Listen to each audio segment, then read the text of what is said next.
আসসালামু আলাইকুম। আজকে শোনাবো আপনাদের হিজরতকারী শঙ্কিত প্রতিনিধি দল।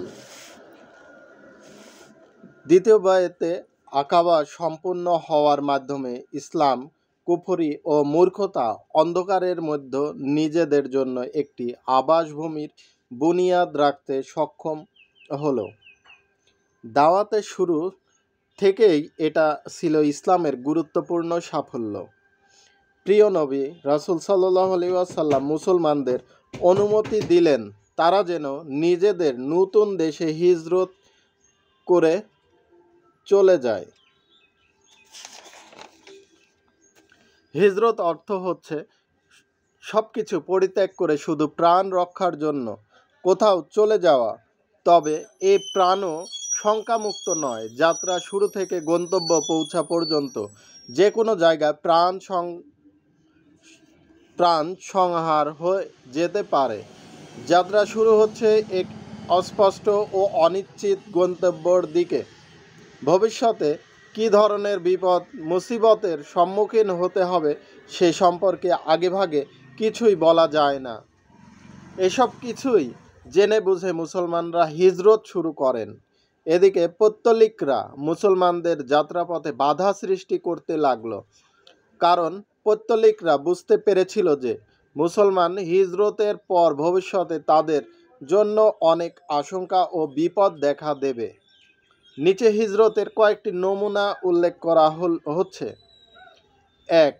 প্রথম মুহাজির ছিলেন আবু সালমা রাদিয়াল্লাহু আনহু। ইবনে ইসহাকের বর্ণনা অনুযায়ী দ্বিতীয় বায়াতের আকাবার ১ বছর আগে তিনি হিজরত করেন। স্ত্রী এবং সন্তানরাও তার সাথে ছিলেন। তিনি রওনা হতে শুরু করলে তার শ্বশুরালয়ের লোকেরা বলল, আপনার নিজের জীবন সম্পর্কে সিদ্ধান্ত নেয়ার অধিকার আমাদের চেয়ে আপনার বেশি রয়েছে, কিন্তু আমাদের মেয়ের কী হবে? আপনি তাকে শহরে শহরে ঘোরাবেন, এটা জানার পর কিভাবে তাকে আপনার সাথে যেতে দিতে পারি সেটা কিছুতেই সম্ভব নয়। আবু সালমার স্ত্রী তার মা বাবা রেখে দিলেন। এ খবর পাওয়ার পর আবু সালমার মা বাবা খেপে গেলেন। তারা নিজেদের পুত্রকে কেড়ে নিয়ে এলেন। গন্ধপোষ্য শিশুকে এক দাত্রীর কাছে প্রতিপালনের জন্য দেয়া হলো। এর আগে এক জায়গায় শিশুকে উভয় পক্ষ টানাটানি করায় শিশুর হাতে ব্যথা পেল। মোট কথা, আবু সালমা রাদিয়াল্লাহু আনহু একা মদিনায় চলে গেলেন। এদিকে স্বামী সন্তান ছেড়ে উম্মে সালমা পাগলিনীর মতো হয়ে গেলেন। যেখানে তার স্বামী বিদায় নিয়েছিলেন এবং তার সন্তানকে কেড়ে নেওয়া হয়েছিল সেই জায়গার নাম ছিল আবু তাও। প্রতিদিন সকালে তিনি আবু তাও যেতেন এবং সারাদিন বিলাপ করতেন। এভাবে 1 বছর কেটে গেল। অবশেষে উম্মে সালমার একজন আত্মীয় উম্মে সালমার মা বাবাকে বলল, বেচারিকে কেন আপনারা স্বামীর কাছে যেতে দিচ্ছেন না? এরপর তার মা বাবা তাকে বললেন, তুমি ইচ্ছা করলে স্বামীর কাছে যেতে পারো। উম্মে সালমা তখন শ্বশুরালয়ে গিয়ে সন্তানকে ধাত্রীর কাছ থেকে নিয়ে নিলেন এবং একাকী সন্তান সহ মদিনা রওনা হলেন। মক্কা থেকে মদিনার দূরত্ব 500 কিলোমিটার। মদিনা থেকে মক্কার দূরত্ব 500 কিলোমিটার। তানঈম নামক জায়গায় পৌঁছার পর ইমাম ইবনে আবু তালহার সাথে দেখা হলো। উম্মে সালমা রাদিয়াল্লাহু আনহু তাকে সব কথা খুলে বললেন। সব শুনে ওসমান তাকে সঙ্গে নিয়ে মদিনায় রওনা হলেন। কোবার জনপদ দূর থেকে দেখে বললেন, এ জনপদে তোমার স্বামী রয়েছে, তুমি সেখানে চলে যাও, আল্লাহ তোমাকে বরকত দিন। এরপর ওসমান মক্কায় ফিরে গেলেন। 2 সোহায়ব রাদিয়াল্লাহু আনহু মদিনায় হিজরত করার ইচ্ছা করলে কুরাইশ পৌত্তলিকরা বলল, তুমি আমাদের কাছে যখন এসেছিলে তখন তুমি ছিলে নিঃস্ব, নিঃসঙ্গ, কাঙ্গাল। এখানে আসার পরে তোমার অনেক ধন সম্পদ হয়েছে, তুমি অনেক উন্নতি করেছো। এখন তুমি সেসব নিয়ে, ধন সম্পদ নিয়ে সব কেটে পড়তে চাও, সেটা কিছুতেই সম্ভব নয়। শোয়েব বললেন, আমি যদি ধন সম্পদ সব ছেড়ে যাই তবে কি তোমরা আমাকে যেতে দেবে? তারা বলল, হ্যাঁ দেব। শোয়েব বললেন, ঠিক আছে, তাই হোক, সব কিছু তোমাদের কাছে রেখে গেলাম। প্রিয় নবী রাসূল সাল্লাল্লাহু আলাইহি ওয়াসাল্লাম এ খবর পাওয়ার পর মন্তব্য করলেন, শোয়েব লাভবান হয়েছে, শোয়েব লাভবান হয়েছে। 3. ওমর ইবনে খাত্তাব রাদিয়াল্লাহু আনহু আয়াশ ইবনে আবি ওমর ইবনে খাত্তাব রাদিয়াল্লাহু আনহু, আয়শা ইবনে আবি রবিয়া রাদিয়াল্লাহু আনহু এবং হিসাম ইবনে আস ইবনে ওয়াইল রাদিয়াল্লাহু আনহু পরস্পর আলোচনা করে সিদ্ধান্ত নিলেন যে অমুক জায়গায় সকালবেলা একত্রিত হয়ে সেখান থেকে মদিনার হিজরত করবেন। এরপর ওমর রাদিয়াল্লাহু আনহু এবং আয়াশ রাদিয়াল্লাহু আনহু নির্দিষ্ট সময়ে পৌঁছাতে সক্ষম হলেন, কিন্তু হিসাম রাদিয়াল্লাহু আনহু পৌঁছাতে পারলেন না, তাকে বন্দি করে রাখা হলো। উল্লেখিত দুইজন হিজরত করে কোবায় পৌঁছার পর আয়াশের কাছে আবু জেহেল এবং তার ভাই হায়েশ পৌঁছালো। তিনজন ছিলেন এক মায়ের সন্তান।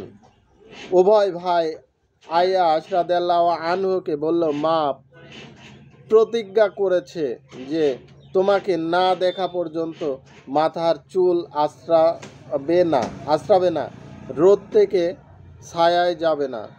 একথা শুনে মায়ের জন্য আয়াসের মন কেঁদে উঠল। হযরত ওমর রাদিয়াল্লাহু আনহু এ অবস্থা দেখে আয়াশকে বললেন, শোনো আয়াশ রাদিয়াল্লাহু আনহু, ওরা তোমাকে তোমার দ্বীনের ব্যাপারে একটা ফিতনায় ফেলতে চায়, কাজেই তুমি সাবধান হও। খোদার কসম, তোমার মায়ের মাথায় যখন উকুন কামড়াবে তখন তিনি নিশ্চয়ই মাথায় চিরুনি দেবেন। মক্কায় কড়া রোদ অসহ্য হলে তিনি ঠিক ছায়ায় যাবেন, কিন্তু আয়াশ রাদিয়াল্লাহু আনহু সে কথা কানে তুললেন না। তিনি মায়ের কসম পুরো করার জন্য ভাইদের সাথে মক্কায় ফিরে যাওয়ার সিদ্ধান্ত নিলেন। ওমর রাদিয়াল্লাহু আনহু বললেন, যেতেই যখন চাও আমার উটনি নিয়ে যাও, এর পিঠ থেকে নামবে না, মায়ের সাথে দেখা দিয়েই চলে আসবে। যদি সন্দেহজনক কোনো আচরণ দেখো দ্রুত মদিনায় ফিরে আসবে। আয়াশ রাদিয়াল্লাহু আনহু উটনির পিঠে চড়ে দুই ভাইয়ের সঙ্গে মক্কার অভিমুখে ফিরে চললেন। কিছু দূর যাওয়ার পর আবু জেহেল আয়েশ রাদিয়াল্লাহু আনহুকে বলল, ভাই, আমার উট খুব ধীরে চলে, তোমার উটনির কিছুক্ষণের জন্য বদল করব। আয়াশ উটনি বসানোর সাথে সাথে দুই ভাই মিলে আয়াশ রাদিয়াল্লাহু আনহুকে রশি দিয়ে বেঁধে বাঁধা অবস্থায় দিনের বেলায় মক্কা নিয়ে গেল। নেওয়ার পর সবাইকে শুনিয়ে বলল, ওহে মক্কার অধিবাসীরা, তোমরা তোমাদের বেকুবদের সাথে ঠিক এরূপ ব্যবহার করো। আমরা আমাদের এ বেকুবের সাথে যেমন ব্যবহার করেছি। হিসাম এবং আয়াশ কাফেরদের হাতে বন্দী ছিল। রাসূল সাল্লাল্লাহু আলাইহি ওয়াসাল্লাম হিজরত করার পর একদিন বললেন, কে আছো যে আমার জন্য হিসাম এবং আয়াশকে সারিয়ে আনতে পারো? ওলীদ ইবনে ওলীদ এ দায়িত্ব নিলেন। গোপনে তিনি মক্কায় গেলেন। ওদের জন্য খাবার নিয়ে যাওয়ার এক মহিলাকে অনুসরণ করে তাদের ঠিকানা জেনে নিলেন। ছাদবিহীন এক ঘরে উভয়ে আটকে রাখা হয়েছিল। গভীর রাতে ওয়ালিদ দেওয়াল দিয়ে উঠে ঘরের ভেতরে গেলেন। তারপর বাঁধন কেটে বের করে নিজের উটের বসিয়ে উভয়ে মদিনা নিয়ে এলেন। হিজরত করার জন্য কেউ উদ্যোগ নিচ্ছে এ খবর পাওয়ার পর পৈত্তলিকরা তাদের সাথে যেরূপ ব্যবহার করত, এখানে তার 3টি নমুনা তুলে ধরা হলো। কিন্তু এত বাধা সত্ত্বেও ইমানের সম্বল বুকে নিয়ে মুসলমানরা হিজরত করতে থাকেন। দ্বিতীয় বায়াতে আকাবার 2 মাস কয়েকদিন পর মক্কার প্রিয় নবী হজরত আবু বকর রাদিয়াল্লাহু আনহু এবং হজরত আলী রাদিয়াল্লাহু আনহু ছাড়া অন্য কোনো মুসলমান ছিলেন না। এরা দুজন প্রিয় নবী রাসূল সাল্লাল্লাহু আলাইহি ওয়াসাল্লামের নির্দেশ অনুযায়ী মক্কায় রয়ে গেলেন। কয়েকজন মুসলমান এমন ছিলেন যে তাদেরকে পৈত্তলিকরা জোর করে আটকে রেখেছিল। রাসূল সাল্লাল্লাহু আলাইহি ওয়াসাল্লাম মদিনায় হিজরতের প্রস্তুতি নিয়ে আল্লাহর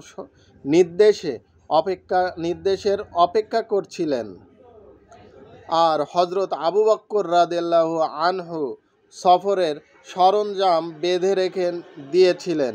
সহিহ বুখারী শরীফের হজরত আয়েশা রাদিয়াল্লাহু আনহু থেকে বর্ণিত আছে যে প্রিয় নবী রাসূল সাল্লাল্লাহু আলাইহি ওয়াসাল্লাম মুসলমানদের বললেন, আমাকে তোমাদের হিজরতের স্থান দেখানো হয়েছে। একটি হচ্ছে দুপাহাড়ের মধ্যবর্তী একটি এলাকা। এরপর মুসলমানরা মদিনায় হিজরত শুরু করেন। হাবশায় যারা হিজরত করেছিলেন তারাও মদিনায় আসতে শুরু করেন। হজরত আবু বকর রাদিয়াল্লাহু আনহু ও মদিনায় সফরের প্রস্তুতি নেন। প্রিয় নবী হজরত মুহাম্মদ সাল্লাল্লাহু আলাইহি ওয়াসাল্লাম তাকে বললেন, অপেক্ষা করো, আমি ধারণা করছি যে আমাদেরকে হিজরতের নির্দেশ দেওয়া হবে। হজরত আবু বকর রাদিয়াল্লাহু আনহু বললেন, আমার মা বাবা আপনার জন্য কুরবান হোক। আপনি কি হিজরতের আশা করেছেন? প্রিয় রাসূল সাল্লাল্লাহু আলাইহি ওয়াসাল্লাম বললেন, হ্যাঁ। এরপর হজরত আবু বকর রাদিয়াল্লাহু আনহু অপেক্ষা করতে লাগলেন। তিনি প্রিয় রাসূল সাল্লাল্লাহু আলাইহি ওয়াসাল্লামের সফর সঙ্গী হবেন এ আশায় ছিলেন। তার কাছে 2টি উটনী ছিল। তাদেরকে 4 মাস যাবৎ ভালো করে বাবলা গাছের পাতা খাওয়ানো হলো। ধন্যবাদ। পরবর্তীতে আবার শোনানো হবে।